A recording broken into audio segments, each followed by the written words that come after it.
Welcome সবাইকে আমার mini ব্লগে। শুভ অক্ষয় তৃতীয়ার অনেক শুভেচ্ছা জানাই তোমাদের। কেমন আছো তোমরা? আশা করি সবাই ভালো আছো। তো আমাদের গ্রামে এই একটা পুজোতে যাব, অক্ষয় তৃতীয়া উপলক্ষে হওয়া। তো সেখানে কাটানো মুহূর্তগুলো তোমাদের সঙ্গে শেয়ার করব। চলো যাওয়া যাক। আজকের টেম্পারেচারটা ঠিক কিছুদিন আগের মতো। সকালে বৃষ্টি হওয়া সত্ত্বেও এখন অনেক রোদ, গরমও পড়ছে অনেক। ছাতা না নাই যেন গরমটা আরো বেশি লাগছে। আমরা প্রায় চলে আসলাম পুজো, একটু পরে দেখতে পাবো। আমরা চলে আসলাম মন্দিরে, দেখতে পাচ্ছ ভগবানের অনেক ভক্তরা। এখন মন্দিরে যাব,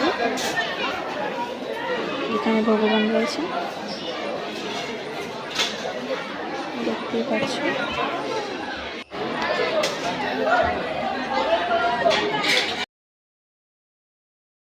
চলে আসলাম প্রসাদ নিতে সবার সঙ্গে।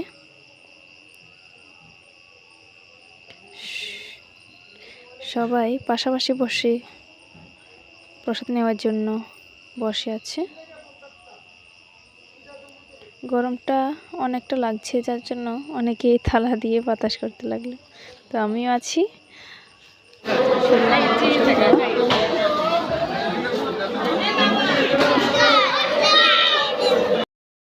প্রথমেই কচু শাক দিয়ে শুরু,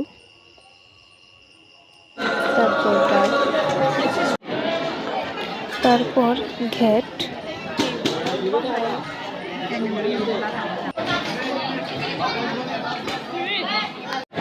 এবার আমার যেটা ভালো লাগে খুব, পায়েস আর টক দিলে।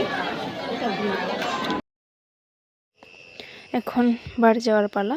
তোমরা কমেন্টে অবশ্যই বলবে যে তোমাদের গ্রামের পুজো বা পুজোতে যেতে ভালো লাগে কিনা। তো দেখা হচ্ছে নেক্সট ব্লগে। তো ভালো লাগলে চ্যানেলটা লাইক করে দেবে। ভালো থাকবে। Thank you.